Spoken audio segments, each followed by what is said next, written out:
Welcome to Education Matters, presented by the Public School Forum of North Carolina. I'm your host, Amos Fodchuk. Today we're exploring the Afterschool Alliance's 2025 America After 3 p.m. report.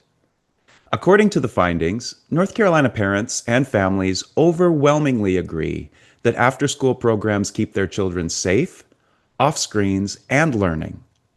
But over 600,000 families in our state who want to enroll their child in after school are not able to.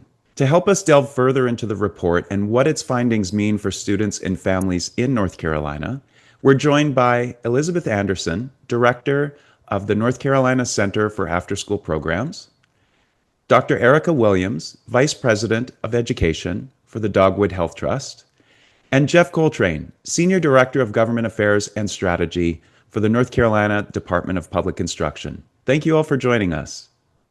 Thanks for My having first us. question is yours, Elizabeth. What do we need to know about the role after school programs play in educating our students? And what do these new data show about the state of after school in North Carolina? Thanks for the question, Amos, and thanks for having us here today. I want to talk first about the role that after school programs play both in education and in family life. So, in the America After 3 p.m. report that's put out by the After School Alliance, in the new data from this year, parents are overwhelmingly saying that after school programs are not just keeping their children safe, they're also enhancing their students' learning experience. So, more than 8 in 10 North Carolina parents say that after school programs are keeping their kids safe and off screens, and 96% agree that they feel less stressed knowing that their child is safe and supervised. But on top of that, 74% of parents agree that after school programs are helping their children to become more excited about learning, and it's improving their school day attendance and engagement. Beyond the benefits for their children, parents are seeing benefits of their own when it comes to their ability to stay in the workforce and to support their family. So 92% of parents that responded to this survey say that having their child in an after-school program helped them keep their job or work more hours. So this means that after school programs are supporting kids at school, they're supporting kids in their learning, and they're also supporting families and families' employment. And because more families can stay in the workforce, that also means after school programs are supporting the North Carolina economy. And I want to talk a little bit too now about the state of after school programs in North Carolina. So what we know about participation in after school programs in North Carolina is that it's holding steady. North Carolina currently is serving just over 188,000 children, which is about the same number of children that we were serving pre-pandemic in 2020, which was the last time that the After School Alliance released this America After 3 p.m. report. But we also know that 4 in 5 families who want to enroll their child in an after school program in North Carolina can't afford one, or they can't find one near their home, according to the survey. So that is 664,000 plus North Carolina children who are waiting for a safe place to learn and grow outside of school. And most parents are saying that the lack of access is because programs are too expensive, that the programs are not in convenient locations or in their area where they live, and that kids just don't have a safe way to get to and from local programs. 4 in 10 parents say that there are just no after school programs available in their community. There's so much there to unpack, and I'd love to welcome you, Dr. Williams, into the conversation. Dogwood Health Trust has been supporting after school programs in Western North Carolina for some time. Can you tell us about the work Dogwood is funding and why are you prioritizing that work? Also, what do these new data reveal to you about the changes that are needed in Western North Carolina and across our state? Thank you. And thank you, Amos, and everyone for having us here today.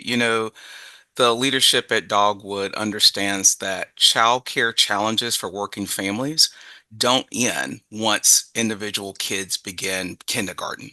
And we also know that a strong economy relies on a childcare ecosystem that includes after school and summer programming for K-12 youth. We also know and we're clear that research shows that these programs do exactly what Elizabeth just said. They keep kids safe, they help them build life skills, and help working parents keep their jobs. So we see them as a lifeline for families across Western North Carolina. In the last 5 years, Dogwood has invested more than $38 million into Western North Carolina's early care and education ecosystem to support children, to support families, and ultimately support our economy. That includes $15 million invested in 47 community partners in our region, providing after school and summer programs for working parents who need care for their kids. Through our work, we want to increase the number of high quality after school programs for young people in rural communities. 78 of North Carolina's 100 counties are rural. And it's absolutely essential that we make sure there's a system in place to support those parents, those families, and those communities. Our grants focus on developing the leaders and teachers at after school and summer programs so they can evolve and grow and expand to serve more children, families, and employers. To inform our funding, we collected data and conducted a regional listening survey. Overwhelmingly, we heard that working parents need support and programs need resources to meet this demand.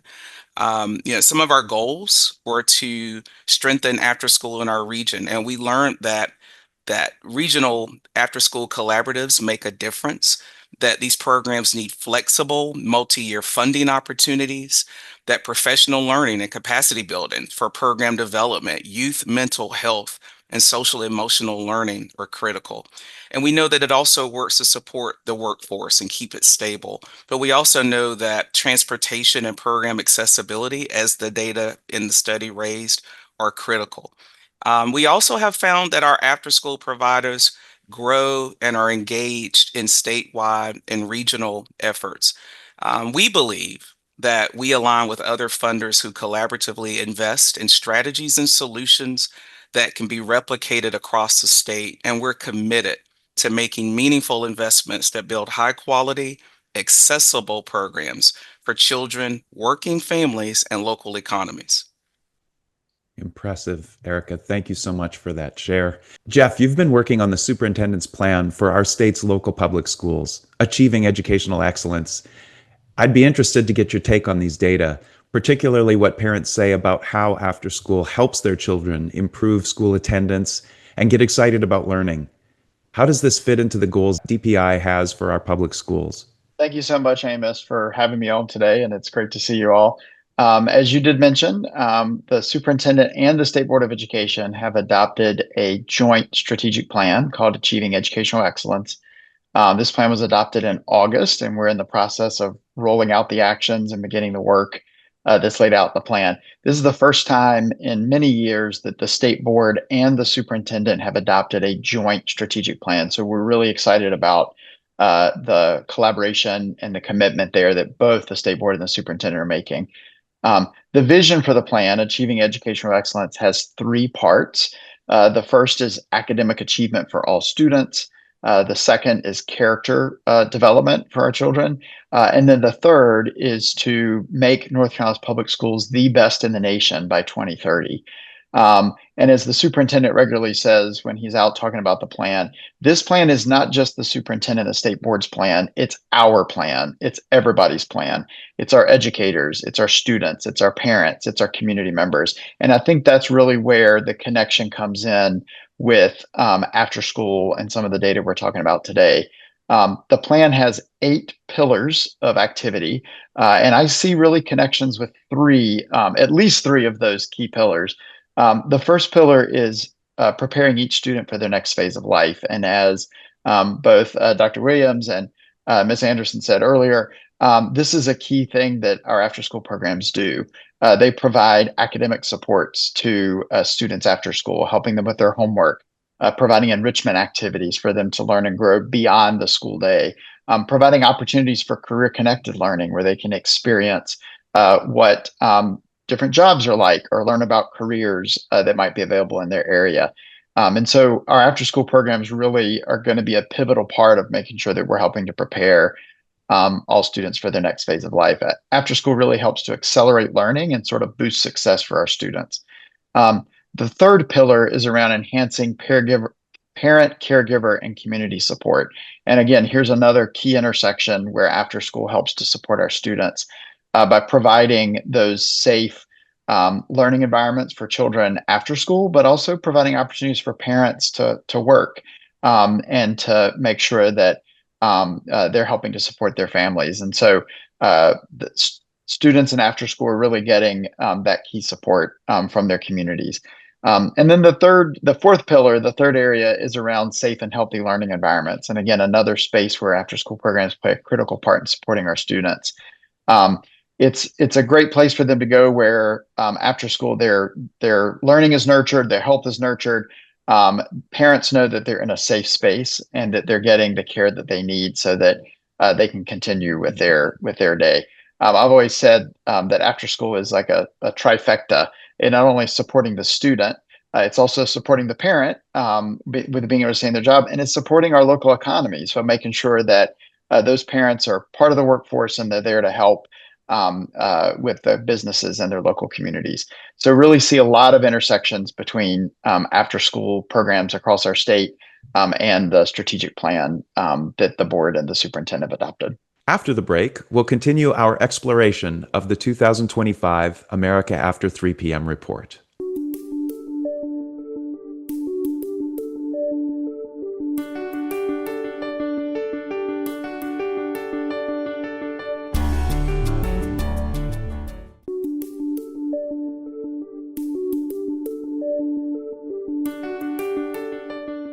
Welcome back. Let's hop right back into our discussion of the 2025 America After 3 p.m. report and what it means for students and families in North Carolina. Dr. Williams and Elizabeth, part of this data speaks to the connections and partnerships that are built through after school. I know that part of the work you do together is a learning community among after-school providers in Western North Carolina. How are they collaborating to better support kids? You know, it has been an absolute gift to have the North Carolina Center for After School Programs move into the West. What they've brought to our communities, to the after school leaders across the region, has simply been a standard. We see opportunities for these types of collaboratives making an impact across the state. When Elizabeth's team came and launched that first cohort meeting, and we were in the library at Transylvania with all of those leaders, we had about 100 leaders because we're talking 47 partners that could bring two to three leaders from their orgs. What struck me about that day was the energy and the momentum. But when Elizabeth's team went around the room and asked those folks, some of whom have been serving in the after school space for decades, how many times they had been in the room with each other or with other after school leaders from across the region, from 2 counties over, et cetera. Many of them had not had opportunities to connect, to come up from the day-to-day heavy lifting they do for communities and families to connect and build relationships. Collaboratively, we had, I think, a couple of 100 years of deep expertise in that room when they went around and put their numbers of years of service to families, communities, economies on that list. It was absolutely a game changer for us. And it reinforced where Dogwood has moved with this emphasis on collaboration, innovation, and connectedness. These collaboratives across our communities in Western North Carolina have absolutely mirrored where our strategic focus is and where it is heading, making sure that leaders who are serving in an infrastructure way in our communities are connected, are building capacity, and are collaborating in ways that are needed and meaningful. Dr. Williams, I find that fascinating, and I hope that more citizens across North Carolina and beyond see how powerful after-school programming and the providers who are local and know the community better than anyone who might come in the short term for support can mobilize. Jeff, I'd love your take on everything that's been shared so far. With this state-focused data and knowing that DPI created the strategic plan for public education after talking with leaders, students, parents, and community members across the state, what connections do you see that parents value in after-school programs and in public education? Thanks, Amos. And you're right. As part of the development of the strategic plan, Superintendent Green hosted a Mo Wants to Know tour where he traveled around the state to all 8 regions, heard from more than 5,000 educators, parents, students, community members, hosted 16 sessions, 30 virtual sessions where he heard from folks. And one of the things that he heard regularly, and I think echoes in the America After 3 p.m. report as well, is parents are satisfied. Parents like their public schools, and I think the data shows here that parents really like the after school programs that their kids have and access to those. We need a lot more to make sure that all children are getting it, but that their satisfaction. Around 84% of our state's school age children attend a public school, and parents overwhelmingly are satisfied. And so I think that shines through in this as well. The other sort of factor that was interesting in this data that I think hits on some of what Dr. Williams was sharing is there was a statistic that said that among the parents in North Carolina that responded to the survey, 81% said the after school program that their child attends is on a public school campus. And that was interesting to me because we know that public schools provide after school care, but so do Boys and Girls Clubs and YMCAs and church groups and all kinds of other community organizations. But clearly, there's collaboration happening at the local level to meet the needs of the kids where they are. And so, if a public school is collaborating to provide that kind of support with a community partner else, then they're making sure that kids don't have to worry about getting transported to another site. That continuity is sort of seamless. I think it also shows that collaboration that Dr. Williams said during Helene is that these community organizations and public schools know each other and they're really there to support each other, like the Boys and Girls Club in Hendersonville that went in and supported public school students and provided a place for students to learn for 2 months while their school building was getting repaired. That sense of collaboration, that sense of community, I think really shines through both in our after school programs. And I think this data just shows we need a lot more of that because it works and kids like it and parents like it, and it's really meeting a need. Jeff, I feel like you and Dr. Williams and Elizabeth have described a conclusive and powerful case for after school programming across North Carolina. Elizabeth, if you could share a little bit about the after school programs behind the data in North Carolina. What's happening in these programs that's getting young people excited about learning? One of my favorite things about after school, and I think one of the best things about after school programs, is that local programs, as Jeff said, are so good at understanding their students and understanding their families and what they need to learn and grow. And so I like to tell people, if you've seen one after school program, you've seen one after school program. They offer different things that are responsive to the needs of their school communities and to the kids and families that rely on them. So, and we know what's right and a perfect fit for one student may not be a perfect fit for another. So it's what's great about after school is that kids and families can choose a program that feels right for them. Thank you, Elizabeth. So we have one final question, and I'm going to encourage us to adopt a lightning round mindset. Here it is. The next America After 3 p.m. survey about after school in our state will happen in 5 years. What change would you like most to see by then? And what's one thing you can do to help us get there? One thing I'd like to really see is a stronger after school system across Western North Carolina and all across our state. And I'll say that here at Dogwood, we're very intentional about making space for these providers to talk to each other and address challenges they're collectively experiencing. I am hoping to see that more students are getting served in after school and there's more opportunities available. I think to Elizabeth's point earlier, the fact that we didn't lose ground during the pandemic, I think is important, but I think now we've got to make up ground and be serving more students. And I think to piggyback on what Dr. Williams said, I think it's that collaboration that's going to be key. How can our public schools and community partners really work together to provide these kind of opportunities? And we're going to need lots of resources and support. And I think that's where the Center for After School Programs and us at DPI can help to try and provide that support.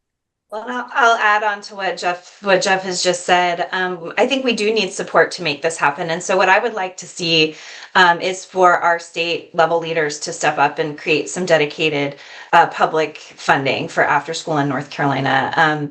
Right now, we are one of 23 states in the nation that does not have a dedicated pot of funding for after school.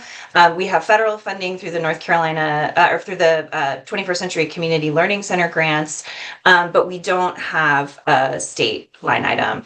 But we know that North Carolina parents obviously see the benefit of after school.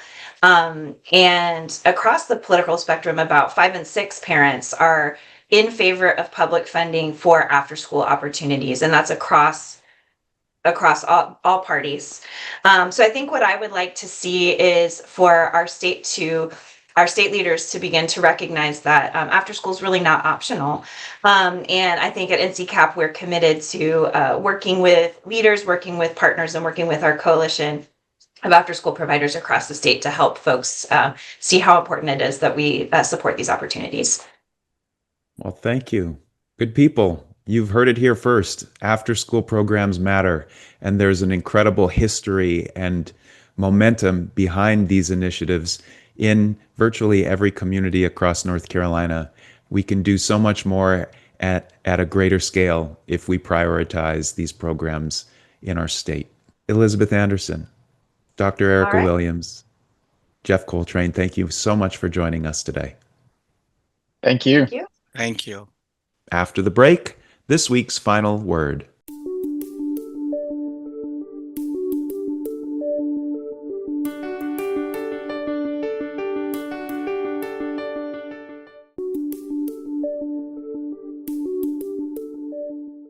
In their new strategic plan, the North Carolina Department of Public Instruction and State Board of Education call for North Carolina's public schools to be the best in nation by 2030.